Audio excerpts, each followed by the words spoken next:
નમસ્કાર ગુજરાત। આજે આપણે જોઈશું 17 નવેમ્બર 2024નું મોસ્ટ ઇમ્પોર્ટન્ટ કરંટ અફેર। તે પહેલાં ખાસ કરીને ચેનલ ઉપર નવા હોય તો ચેનલને સબસ્ક્રાઈબ કરી લેવી, વિડીયો પસંદ આવે તો લાઈક કરવો અને તમારા મિત્રો સુધી શેર પણ કરવો। તો ચલીએ આજનો ક્લાસ શરૂ કરીએ આપણે। તો તાજેતરમાં જ સરાય કાલે ખાન એક નામનો શોક હતો, એનું નામ તો કે ભગવાન બિરસા મુંડાના નામ પર શોક રાખવામાં આવ્યું છે। તો બિરસા મુંડા શોક એ હાલ ક્યાં આવેલો છે? તો કે નવી દિલ્હી ખાતે આવેલો છે આ શોક। તો જોઈએ તો સરાય કાલે ખાનનું નામ ભગવાન બિરસા મુંડા શોકમાં બદલવામાં આવ્યું છે। આ તો કે કેન્દ્રીય ગૃહ પ્રધાન અમિત શાહ દ્વારા શુક્રવારે આદિવાસી સંસ્કૃતિના પ્રતિમાનું ઉદ્ઘાટન પણ કરવામાં આવ્યું છે। અને આ સરાય કાલે ખાન જે શોખઠાનું નામ તો કે ભગવાન બિરસા મુંડાના નામ પર એના નામ ઉપર આ શોકનું નામ રાખવામાં આવ્યું છે। તો યાદ રાખવું। અને આ વખતે જે બિરસા મુંડાની 150મી જન્મ જયંતિ હતી જે ઉજવી લીધી આપણે, ત્યારે તો કે જનજાતિ ગૌરવ દિવસની ઉજવણી કરી હતી, તો યાદ રાખવું। અને 15 નવેમ્બર આદિવાસી ગૌરવ દિવસ આપણે ઉજવ્યો હતો, જે તો કે ભારતમાં સૌથી મોટું હોકી સ્ટેડિયમ તો કે બિરસા મુંડા હોકી સ્ટેડિયમ આવેલું છે। ક્યાં આવેલું છે એ તમારે કોમેન્ટ કરવાની છે, આપણે ભણી ચૂક્યા છે અગાઉ। જ્યારે પુસ્તક એક છે જે બિરસા મુંડા આદિવાસી હીરો અલોકો સક્રપાલ, આ તો કે આપણા શિક્ષણ મંત્રી જે ધર્મેન્દ્ર પ્રધાન છે એના દ્વારા લખવામાં આવ્યું છે, તો યાદ રાખવું આ પ્લસ જીકે પોઈન્ટ એના। ત્યારબાદ થોડાક આવા જ નામો જોઈ લે જેને બદલી કરવામાં આવ્યા હોય। તો લદ્દાખમાં તો કે કર્કશ બીજનું નામ બદલી કેપ્ટન અમિત ભારદ્વાજના સેતુ નામ રાખવામાં આવ્યું હતું। રાષ્ટ્રપતિ ભવનનું જે દરબાર હોલ આવેલું છે એનું નામ બદલી ગણતંત્ર મંડપ અને અશોક હોલ નામ રાખવામાં આવ્યું હતું। જ્યારે પુણેનું એરપોર્ટ છે એનું નામ તો કે જગતગુરુ સંત શ્રેય તુકારામ મહારાજના નામ પર રાખવામાં આવ્યું હતું। પ્લોટ બેર આંદમાન નિકોબારનું કેપિટલ છે એનું નામ તો કે શ્રી વિજયપુરમ નામ રાખવામાં આવ્યું હતું। મહારાષ્ટ્ર સ્ટેટ સ્કિલ યુનિવર્સિટીનું નામ તો કે રતન ટાટાના નામ પર રાખવામાં આવ્યું હતું। અને મહારાષ્ટ્રમાં જ એક અહમદનગર આવેલું છે એનું નામ તો કે અહલ્યાબાઈના નામ પર રાખવામાં આવશે। જ્યારે અયોધ્યા એરપોર્ટનું નામ તો કે મહર્ષિ વાલ્મીકીના નામ પર રાખવામાં આવશે। ત્યારબાદ રાજપથનું નામ તો કે કર્તવ્ય પથ રાખશે। અને ચંદીગઢ એરપોર્ટનું નામ તો કે શહીદ ભગતસિંહના નામ પર રાખવામાં આવશે, તો યાદ રાખવા આવા પોઈન્ટો। ત્યાર પછી જોઈએ તો કોના દ્વારા ભારતની વૃદ્ધ વસ્તીને જરૂરિયાતને સંબોધવા માટે રચાયેલ ઉદ્યોગ પ્રથમ યુપીઆઈ પેમેન્ટ સોલ્યુશનની લોન્ચ કરવામાં આવી છે? તો એક્સિસ બેંક દ્વારા આ લોન્ચ કરવામાં આવી છે પાર્ટનરશિપ મોડલ આધારિત। તો જેન 20 એપ જે વરિષ્ઠ નાગરિકો માટે તૈયાર અને વરિષ્ઠ નાગરિકોમાં જે ભારતની અગ્રણીય એપ આધાર ક્લબ છે, જેને તો કે જેન 20 એ ખાસ કરીને ભારતની વૃદ્ધ વસ્તીની જરૂરિયાતને સંબોધવા રચાયેલ ઉદ્યોગની પ્રથમ યુપીઆઈ પેમેન્ટ સોલ્યુશન લોન્ચ કર્યું છે। આ તો કે એક્સિસ બેંકના સહયોગથી લોન્ચ કર્યું છે, એટલે કે યુપીઆઈ અને એક્સિસ બેંક બંનેએ સહયોગથી લોન્ચ કર્યું છે, જેનું નામ તો કે જેન 20 યુપીઆઈ છે। અને એક સાર્વજનિક સરળ ઇન્ફર્ટિક ધરાવતા છે, ટૂંકમાં કહીએ તો વરિષ્ઠ વ્યક્તિઓને ડિજિટલ સ્વરૂપે આ બધી મળી શકશે એના માટેનું આ એક એપ છે, તો યાદ રાખવી આ એપ। ત્યારબાદ એક્સિસ બેંકની વાત કરીએ તો તેમની રચના 1993માં થઈ હતી। મુખ્ય મથક મુંબઈ ખાતે આવેલું છે અને એમડી અને સીઓ તો કે અમિતાભ ચૌધરી છે। એનું ટેગલાઇન તો કે ખરાબી કા નામ જિંદગી હૈ। ત્યારબાદ તો કે ભારતની પ્રથમ ઓછા નંબરવાળું ક્રેડિટ કાર્ડ આ એક્સિસ બેંકે લોન્ચ કર્યું હતું, તો ખાસ કરીને આ બધી માહિતી યાદ રાખવી એક્સિસ બેંક વિશે। ત્યારબાદ તાજેતરમાં જ 13,500 કરોડની લોન સાથે કયા રાજ્યનું કેપિટલ જે પ્રોજેક્ટ મોટો વેગ મળશે? તો આંધ્રપ્રદેશનું કેપિટલ છે અમરાવતી અને મોટો વેગ મળશે। તો જોઈએ તો વિશ્વ બેંક અને એડીએફ જે એશિયન ડેવલપમેન્ટ બેંક તરફથી 13,500 કરોડની લોન સાથે અમરાવતી કેપિટલ પ્રોજેક્ટને મોટો વેગ મળ્યો। અને આ આંધ્રપ્રદેશ માટે વિશ્વ કક્ષાની રાજધાનીનું સપનું મોટા ભંડોળ સાથે આગળ વધી રહ્યું છે, જે તો કે વિશ્વ બેંક અને એશિયન ડેવલપમેન્ટ બેંક બંને થઈ જે સંયુક્ત રીતે અમરાવતી વિકાસ પ્રોજેક્ટ માટે 13,500 કરોડ રૂપિયા લોન આપવા માટે સહમત થયા છે, તો યાદ રાખવી આ એક લોનની ઘટના। ત્યારબાદ બંને બેંકોની વાત કરીએ તો વર્લ્ડ બેંક જેની સ્થાપના બ્રિટન વુડ્સ સંમેલનમાં જુલાઈ 1945માં થઈ હતી, જેનું મુખ્ય મથક તો કે વોશિંગ્ટન ડીસી યુએસ ખાતે આવેલું છે। જ્યારે એશિયન ડેવલપમેન્ટ બેંકની વાત કરીએ તો એમની રચના 13 ડિસેમ્બર 1966ના રોજ થઈ હતી। મુખ્યાલય તો કે મનીલા ફિલિપાઇન્સમાં આવેલું છે અને પ્રમુખ તો કે માસાનતુંગ આશા કાઉ છે, તો તો યાદ રાખવા આ બંને બેકો વિશે. ત્યારબાદ ફિસુ જે વર્લ્ડ યુનિવર્સિટી ચેમ્પિયનશિપ શૂટિંગ 2024માં ભારત કેટલા મેડલ જીત્યા હશે? તો 24 મેડલ જીત્યા છે ભારતે. તો FISU world university championship shooting 2024માં ભારત માટે 24 મેડલ છે.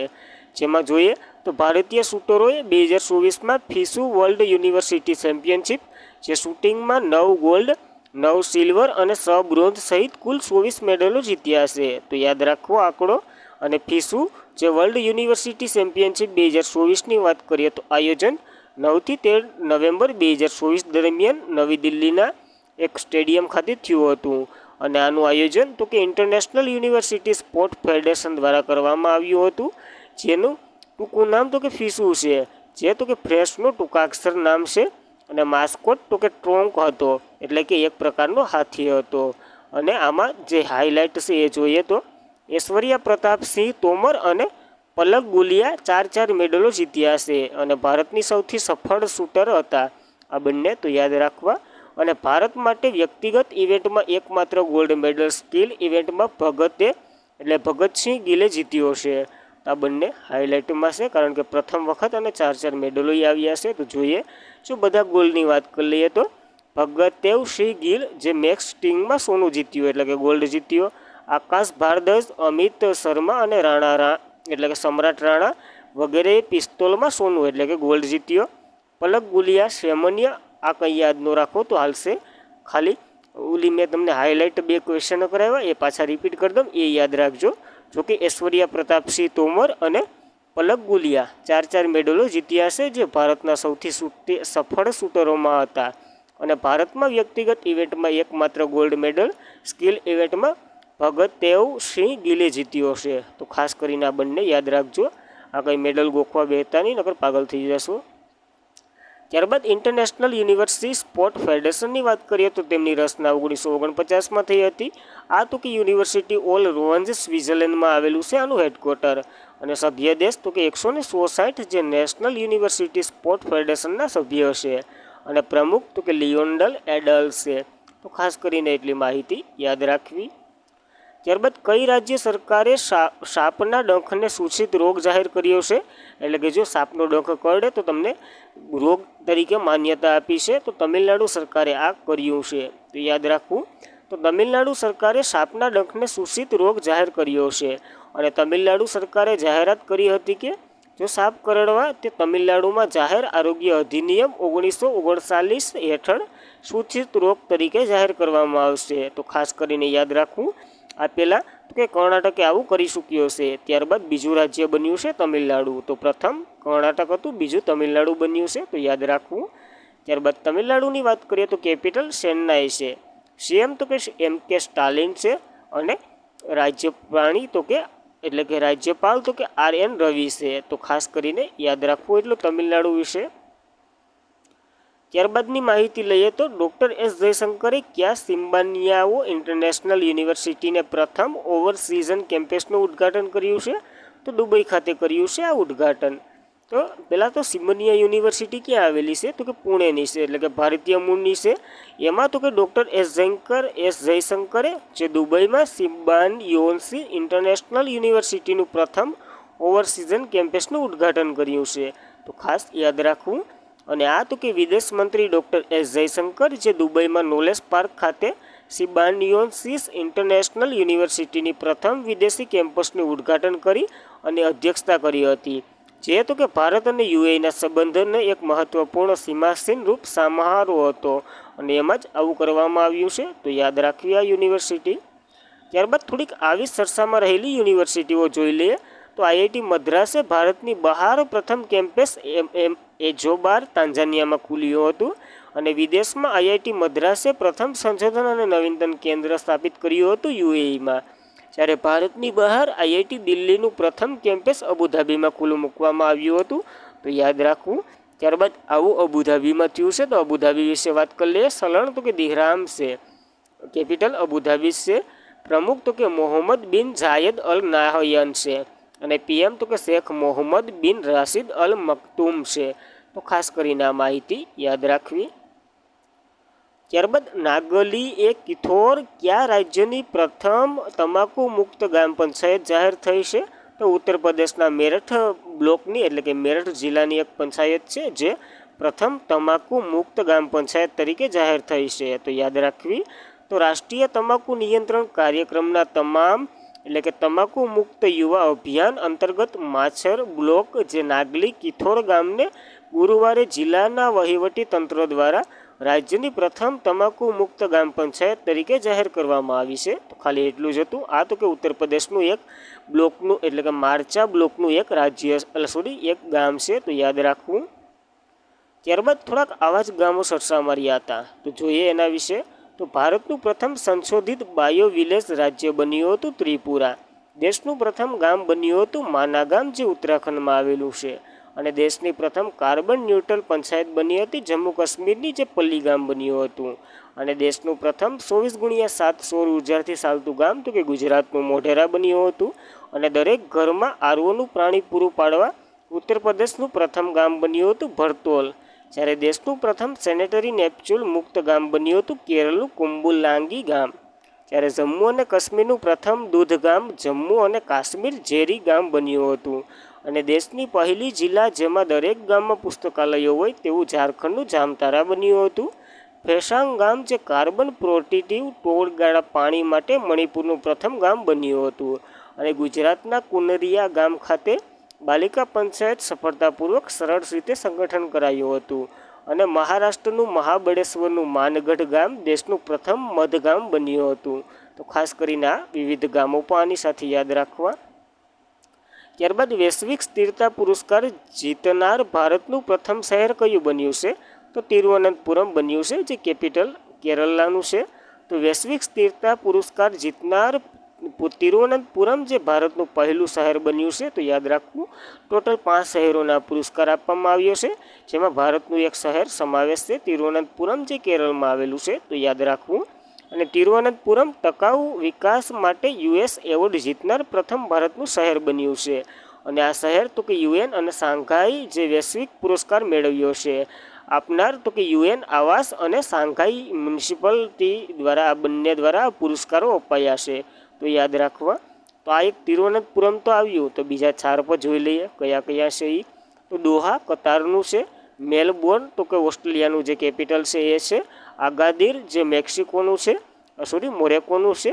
ઇતલાપલાપ જે મેક્સિકોનું છે. તો ખાસ કરીને આ બીજા શહેરો પણ આની સાથે હાઇલાઇટમાં રાખવા. ત્યારબાદ તાજેતરમાં જ કયા રાજ્યએ come and install solar power project શરૂ કર્યો છે? તો હિમાચલ પ્રદેશ સરકારે આ શરૂ કર્યો છે.